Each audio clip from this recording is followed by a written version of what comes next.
Com muito carinho e responsabilidade, gostaria de convidar os líderes de igrejas, as autoridades e o povo para um determinante exame da Bíblia Sagrada. Através desta gravação, saibamos por que o Senhor Jesus foi para o paraíso e não para o reino dos céus. Vejamos as palavras do próprio Jesus em Mateus 4,17. Começou Jesus a pregar e a dizer: arrependei-vos, porque é chegado o reino dos céus. O Senhor Jesus veio para realizar o reino dos céus, como evidencia no livro Mateus 4,17. Porém, Jesus foi para o paraíso. Em Lucas 23:43, quando Jesus disse: em verdade te digo que hoje estarás comigo no paraíso. Estas palavras do próprio Jesus foram dirigidas ao ladrão que morreu à sua direita. Fica evidente que o reino dos céus é um mundo onde não há pecado. E Jesus disse que estava indo para o paraíso. Jesus foi para o paraíso porque não pôde realizar o fundamento do reino dos céus na terra. Se o fundamento do reino dos céus não é estabelecido na terra, consequentemente não é estabelecido no mundo espiritual. Vejamos esta evidência nas palavras do próprio Jesus. Mateus 18:18. Em verdade vos digo, tudo quanto ligardes na terra será ligado no céu, e tudo quanto desligardes na terra será desligado no céu. Portanto, com a descrença dos líderes do judaísmo e do povo, Jesus só pôde promover a redenção espiritual, que foi a salvação parcial, a nível de paraíso. E, consequentemente, Jesus foi para o paraíso. Jesus afirmou que estava indo para o paraíso porque só pôde promover a salvação parcial e não a salvação completa a nível de reino dos céus. Jesus foi enviado por Deus para salvar a humanidade do pecado original. Portanto, a missão de Jesus como Messias, como Salvador da humanidade, era arrancar pela raiz o pecado original, que é a raiz de todos os pecados nos aspectos físico e espiritual. Por esta razão, o Senhor Jesus disse: em verdade vos digo, se não comerdes a carne do Filho do Homem e não beberdes o seu sangue, não tereis vida em vós mesmos. Evidência no livro João 6,53. O corpo e o sangue de Jesus pertenciam a Deus, estavam centradas em Deus. Em vista disto, continham a linhagem de Deus, os quais deveriam enxertar na humanidade decaída para erradicar o pecado original, para arrancar pela raiz o pecado original. Por esta razão, Jesus disse que a cerimônia do enxerto deveria acontecer, para que a humanidade retornasse à vida.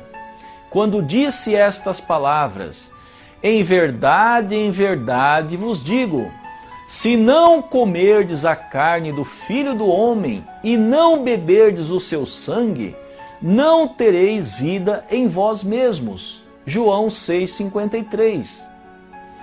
Jesus falou da determinante cerimônia do enxerto, porém nunca pôde realizar, devido à descrença dos líderes religiosos, demais líderes do judaísmo e do povo, os quais o crucificaram, assassinando o corpo físico e derramando o sangue de Jesus. Lembremos que Jesus trouxe a linhagem de Deus em seu corpo físico e em seu sangue para enxertar na humanidade decaída, para remover o pecado original. Portanto, com a crucificação do Senhor Jesus, o desejo de Satanás foi realizado. O corpo assassinado e o sangue derramado em uma cruz, no meio de dois ladrões. Por esta razão, Jesus disse: Pai, perdoa-lhes, porque não sabem o que fazem. Lucas 23, 34. Explicar esta realidade providencial sempre foi um paradoxo para as igrejas cristãs, sejam elas as igrejas católicas ou as igrejas protestantes, que são evangélicas, pentecostais ou neopentecostais.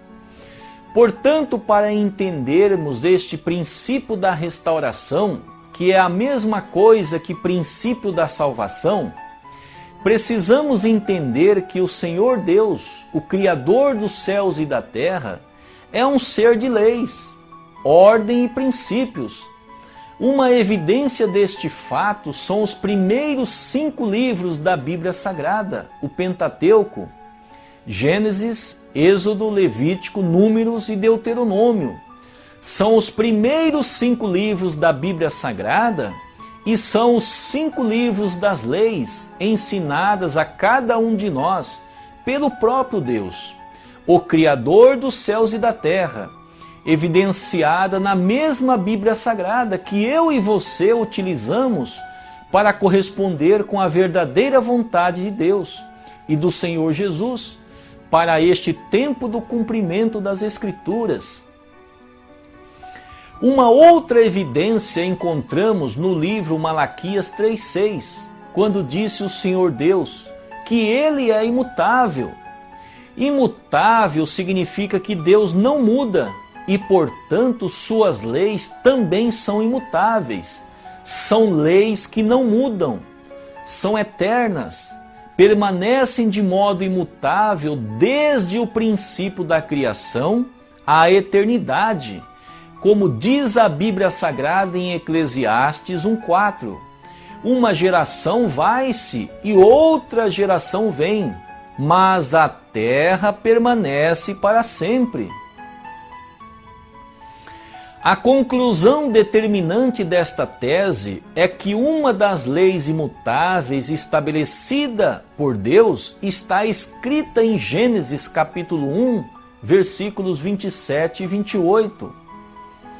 Criou, pois, Deus o homem à sua imagem, a imagem de Deus o criou, homem e mulher os criou.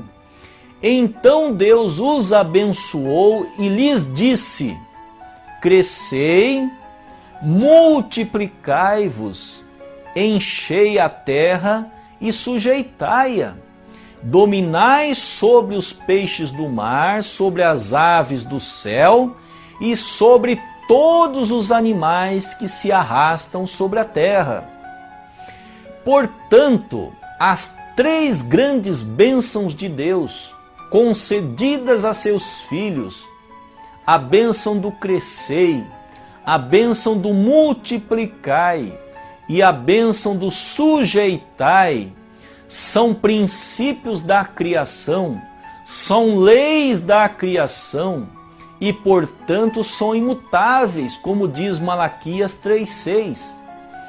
Em vista disto, o próprio Jesus deveria realizar estas 3 bênçãos centradas em Deus, para consertar as 3 bênçãos que ficaram centradas em Satanás, devido à queda dos primeiros antepassados humanos. O Senhor Deus criou um homem e uma mulher e os abençoou com 3 grandes bênçãos. Primeira bênção, crescei. Segunda bênção, multiplicai. E terceira bênção, sujeitai. A primeira bênção, quando Deus disse crescei, é alcançar a maturidade biológica e espiritual, visto que cada ser humano é dotado de um corpo físico e de um corpo espiritual. A segunda bênção, quando Deus disse multiplicai, é formar uma família centrada em Deus, multiplicar filhos da linhagem de Deus. Devido à queda, houve a multiplicação de filhos da linhagem de Satanás. Por esta razão, Jesus foi enviado por Deus para realizar a segunda bênção centrada em Deus, para erradicar o pecado original das famílias em nível mundial que realizaram a segunda bênção centrada em Satanás, como evidencia a Bíblia Sagrada em João 8,44. Jesus disse que a humanidade tem como pai o diabo Satanás. Em Mateus 3,7, João Batista disse ao povo, raça de víboras. Em Mateus 23,33, Jesus disse ao povo, serpentes, raça de víboras. Em João 12,31, Jesus disse que o príncipe deste mundo é Satanás. Em 2 Coríntios 4,4, o apóstolo Paulo disse que o Deus deste mundo é Satanás. Por esta razão, Jesus precisava realizar a segunda bênção centrada em Deus, para erradicar, remover, aniquilar a linhagem de Satanás das famílias em nível mundial, através da cerimônia do enxerto, que só poderia ser realizada através do fundamento substancial da família do próprio Jesus, centrada em Deus. Por esta razão, Jesus disse que precisava realizar a segunda bênção de Deus. Quando disse, quem não comer da minha carne e não beber do meu sangue, não pode voltar à vida. E quando também Jesus disse, quem não nascer da água e do Espírito, não pode ver o reino dos céus. E a terceira bênção, quando Deus disse, sujeitai, é dominar a criação com o verdadeiro amor e habilidades originais na posição de filhos de Deus. Portanto, se as três grandes bênçãos concedidas por Deus a seus filhos, testificadas no Gênesis capítulo 1, versículos 27 e 28, evidencia que o próprio Jesus, que veio para salvar a humanidade, deveria também realizar as três grandes bênçãos que fazem parte das leis da criação, porque Deus é imutável e suas leis também são imutáveis. Assim, Jesus precisava realizar a segunda bênção, centrada em Deus, para consertar a segunda bênção que ficou centrada em Satanás em todo o território mundial. O pecado original foi adquirido porque a segunda bênção foi realizada centrada em Satanás. E, consequentemente, a multiplicação de filhos passaram todos, sem exceção, a pertencer ao domínio da linhagem de sangue de Satanás. Por esta razão, para que o Senhor Jesus pudesse arrancar o pecado original pela raiz, Jesus tinha que realizar a segunda bênção centrada em Deus, para poder erradicar o pecado original da humanidade, através da cerimônia do enxerto substancial. Foi por isso que Jesus disse, em verdade vos digo, se não comerdes a carne do Filho do Homem e não beberdes o seu sangue, não tereis vida em vós mesmos. João 6,53.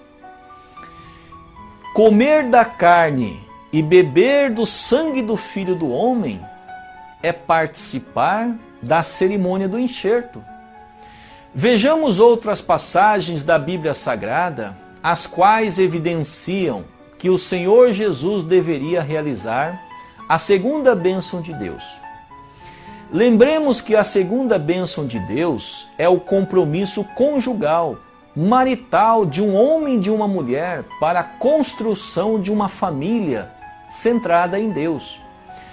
Portanto, a segunda bênção de Deus somente poderá ser realizada quando ambos, homem e mulher, alcançam a maturidade biológica e espiritual, unem-se em matrimônio e formam uma família centrada em Deus e, consequentemente, geram filhos com a linhagem de Deus. Esta é a realização da segunda bênção no plano original de Deus. E, portanto, Jesus, que veio consertar a segunda bênção que ficou centralizada em Satanás, deveria realizar a segunda bênção centralizada em Deus, para promover a cerimônia do enxerto como havia ensinado ao povo, em João 6,53. Vamos agora a mais 3 evidências da Bíblia Sagrada em relação à necessidade do Senhor Jesus realizar a segunda bênção de Deus. Lemos em Isaías 9,6: Porque um menino nos nasceu, um filho nos deu, e o governo estará sobre os seus ombros, e o seu nome será maravilhoso, Conselheiro, Deus forte, Pai eterno, Príncipe da paz. Para o Senhor Jesus ser o Pai eterno, ele deveria também realizar a segunda bênção. Porém, uma segunda bênção diferente da existente. Uma segunda bênção centrada em Deus, para consertar a segunda bênção que ficou centralizada em Satanás, para purificar a segunda bênção que ficou centralizada na falsa linhagem de Satanás, que ficou centralizada no pseudo fundamento de 4 posições. Por isso, Jesus não poderia se tornar o Pai eterno sem ter uma esposa original. Jesus, com sua esposa, realizaria a segunda bênção de Deus e estabeleceria um fundamento original de 4 posições para subjugar a falsa linhagem de sangue que foi adquirida e legada a toda a descendência através da segunda bênção centralizada em Satanás, como evidenciou Jesus em João 8,44. A humanidade tem como pai o diabo Satanás. Agora vamos a mais 2 evidências de que o Senhor Jesus deveria realizar a segunda bênção de Deus. Em 1 Timóteo 2,5 diz: Porque há um só Deus e um só mediador entre Deus e os homens, Cristo Jesus, homem. Jesus era um homem, com o corpo físico e o sangue da linhagem de Deus, que veio para libertar, redimir a humanidade do pecado original. Em 1 Timóteo 2,5 diz que Jesus era um homem, um varão. O pecado original está inerente, entranhado na natureza humana desde a queda dos primeiros antepassados humanos. Portanto, Jesus só poderia libertar a humanidade do pecado original através do fundamento original da segunda bênção centralizada em Deus. Vejamos outra evidência de que Jesus precisava realizar a segunda bênção. Escrito em 1 Coríntios 15:21, o apóstolo Paulo disse: Porque assim como por um homem veio a morte, também por um homem veio a ressurreição dos mortos. Como foi que por um homem Adão veio a morte para a humanidade? Através da segunda bênção centralizada em Satanás. Adão multiplicou filhos com a falsa linhagem de Satanás e, portanto, Jesus somente poderia ressuscitar a humanidade da morte do pecado original através da segunda bênção centralizada em Deus. Por esta razão, Jesus precisava realizar a segunda bênção. Jesus, através da segunda bênção, construiria uma família centralizada em Deus. E através da cerimônia do enxerto substancial, poderia erradicar a falsa, erradicar o pseudo fundamento de 4 posições, erradicar a pseudo-linhagem de sangue das famílias em nível mundial, que ficaram centralizadas em Satanás. Portanto, a conclusão é: o Senhor Jesus era um homem original, Jesus era um varão original, o Cristo enviado por Deus, com a posse do corpo e da linhagem de sangue de Deus. E por isto Jesus, como homem original, como um varão original, Filho de Deus, deveria também realizar a segunda bênção de Deus, que é um princípio imutável a todos os seres humanos. A segunda bênção de Deus é um princípio imutável, criado pelo próprio Deus a seus filhos. E, portanto, através do fundamento da segunda bênção centralizada em Deus, Jesus poderia realizar a cerimônia do enxerto substancial para finalmente erradicar o pecado original de toda a humanidade.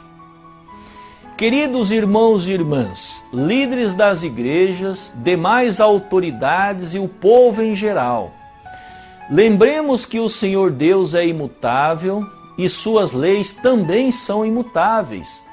Por esta razão, Jesus, que era um homem original, precisava de uma esposa para realizar a segunda bênção de Deus, para ser o Pai eterno e, com isto, efetivar substancialmente a profecia de Isaías, capítulo 9, versículo 6, e ser o Rei dos judeus e Rei dos reis.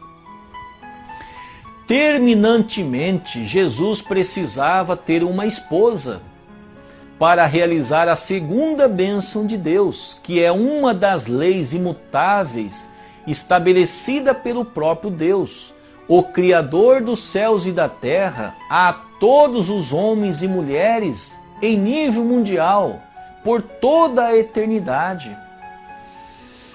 Em vista disto, o Senhor Jesus foi para o paraíso, porque não pôde realizar a segunda bênção de Deus. Jesus, sem a posse da segunda bênção de Deus, não poderia enxertar na humanidade decaída o seu corpo e seu sangue, que continham a linhagem de Deus, como ensinou em João 6,53. Pelo fato de Jesus ter ido para o paraíso, não há nenhum relato na Bíblia Sagrada que Jesus realizou a cerimônia do enxerto substancial para remover o pecado original da humanidade. Jesus não pôde promover tal cerimônia do enxerto porque não realizou a segunda bênção. Jesus não teve uma esposa para realizar a segunda bênção de Deus, a bênção do multiplicar. Consequentemente, Jesus foi brutalmente assassinado pela ignorância dos líderes religiosos que foram preparados para reconhecer, seguir e servir o Senhor Jesus. Estes líderes religiosos foram sacerdotes, os escribas, demais líderes do judaísmo e pelo povo escolhido. É relevante entender que quando Jesus deparou com a descrença do povo, com uma profunda tristeza em seu coração, Jesus disse: ainda tenho muito que vos dizer, mas vós não o podeis suportar agora, não o podeis entender agora. João 16:12. Assim, Jesus, com uma profunda tristeza em seu coração, disse também as seguintes palavras: se vos falei de coisas terrestres e não credes, como crereis se vos falar das celestiais? João 3,12. E também Jesus disse: Jerusalém, Jerusalém, que matas os profetas, apedrejas os que a ti são enviados? Quantas vezes quis eu ajuntar os teus filhos, como a galinha junta sua ninhada debaixo das asas, e não o quiseste. O povo de Jerusalém também não assumiu responsabilidade.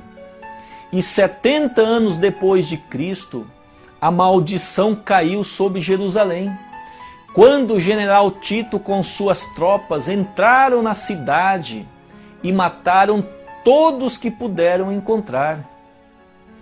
Por esta razão o apóstolo Paulo disse: porque em parte conhecemos e em parte profetizamos, mas quando vier o que é perfeito, então o que é em parte será aniquilado. Escrito em 1 Coríntios 13, 9 e 10. O apóstolo Paulo não estava se referindo ao Espírito Santo. O apóstolo Paulo estava se referindo ao Senhor do segundo advento. O apóstolo Paulo também disse: de modo que aquele que dá em casamento a sua filha donzela faz bem, mas o que não a der fará melhor. Escrito em 1 Coríntios 7, 38. Faz bem porque a filha terá um único homem como seu esposo e com isto evitará uma vida de prostituição. Porém, se o que não a der em casamento fará melhor, afirmou o apóstolo Paulo. Porque Jesus não pôde remover o pecado original nos dois aspectos. Portanto, por que fará melhor se não der sua filha em casamento? Porque se der a filha em casamento, os filhos nascem com o pecado original, o qual não pôde ser removido pelo Senhor Jesus, porque Jesus não realizou a segunda bênção. Jesus não realizou um fundamento substancial para subjugar a linhagem de sangue de Satanás nas famílias em nível mundial. As evidências do pecado original, que é a linhagem de Satanás inerente na humanidade, encontramos nos livros João 8,44, quando disse Jesus que o pai da humanidade é Satanás. E também nos livros João 12,31, Jesus novamente disse sobre a atuação de Satanás, que ele, o Satanás, é o príncipe deste mundo. Agora, em 2 Coríntios 4,4, o apóstolo Paulo disse que o Deus deste mundo é Satanás, quando disse as seguintes palavras: nos quais o Deus deste mundo, deste século, cegou os entendimentos dos incrédulos. Evidenciamos que a humanidade ainda possui inerente em sua natureza a pseudo-linhagem de Satanás, o pecado original.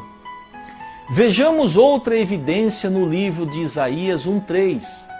O boi conhece o seu possuidor, e o jumento a manjedoura do seu dono. Mas Israel não tem entendimento. O meu povo não entende. Evidenciamos a trágica realidade dos seres humanos.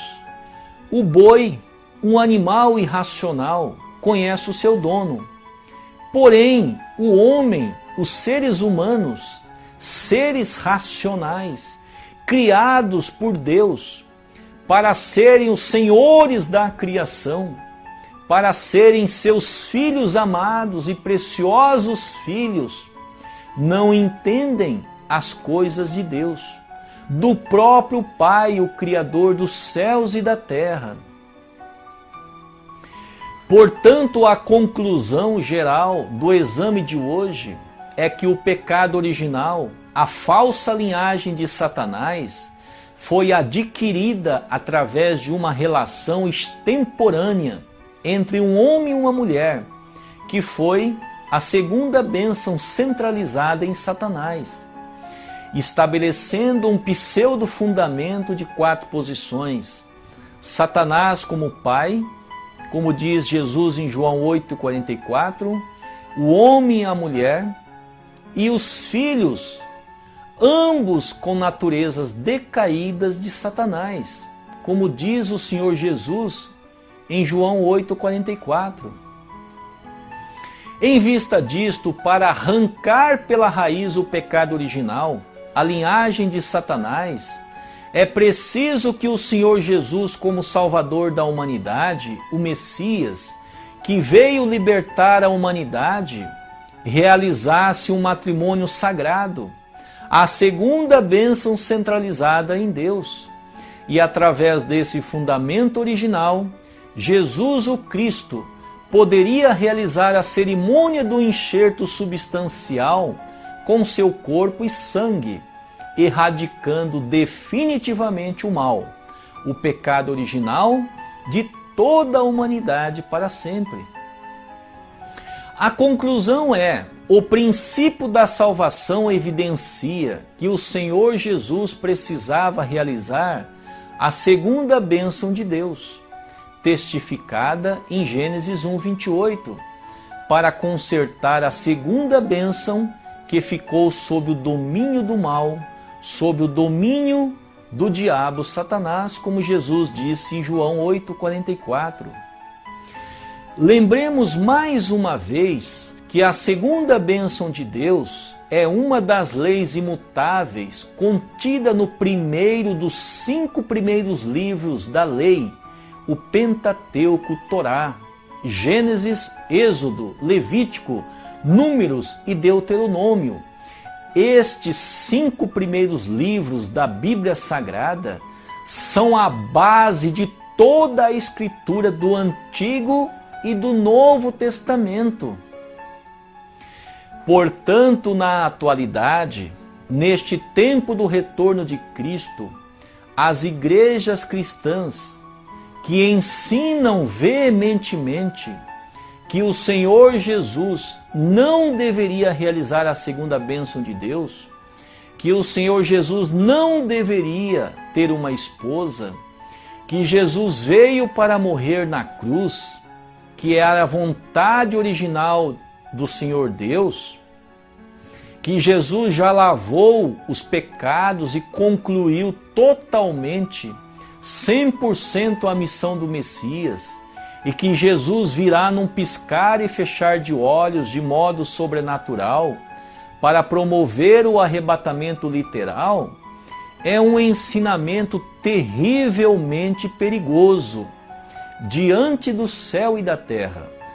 Por esta razão, Jesus disse que os líderes do cristianismo, no tempo do retorno de Cristo, cometeriam erros fatais quando disse: nunca vos conheci, obreiros da iniquidade, escrito em Mateus 7, 22 e 23. Os líderes das igrejas cristãs, quando descobrirem que estão ensinando de maneira terrivelmente equivocada, principalmente neste tempo do retorno do Messias, entrarão em grande pânico, porque todos, sem exceção, estamos vivendo o tempo do cumprimento substancial das Escrituras. Lembremos que a única finalidade da Bíblia Sagrada é encontrar com Cristo em seu retorno. E Ele já está entre nós com mais de 92 anos de idade. Já realizou a cerimônia do enxerto substancial para dezenas de milhões de famílias em mais de 195 países. E o nome dele é Samyamun. Nasceu no dia 6 de janeiro do ano de 1920, num período providencial, de acordo com os paralelos históricos. Preciosos irmãos e irmãs, líderes das igrejas, autoridades e o povo em geral, chegamos ao final de mais uma síntese dos exames da Bíblia Sagrada e, portanto, com a verdade e o amor do Senhor Jesus, foi elucidado mais um gigantesco mistério, que até então nunca foi mencionado pelas igrejas cristãs e por nenhum curso ou bacharel em teologia. Doravante esperamos com todo o nosso coração e entendimento que você seja mais um sábio ou mais uma sábia para entender estas determinantes revelações, para você encontrar e desfrutar efetivamente, desfrutar substancialmente desta preciosa era do completo testamento, o qual está bem diante de nossos olhos. Muitíssimo obrigado pela sua preciosa atenção. Que o Senhor Deus e o Senhor Jesus os iluminem e os abençoem agora e sempre.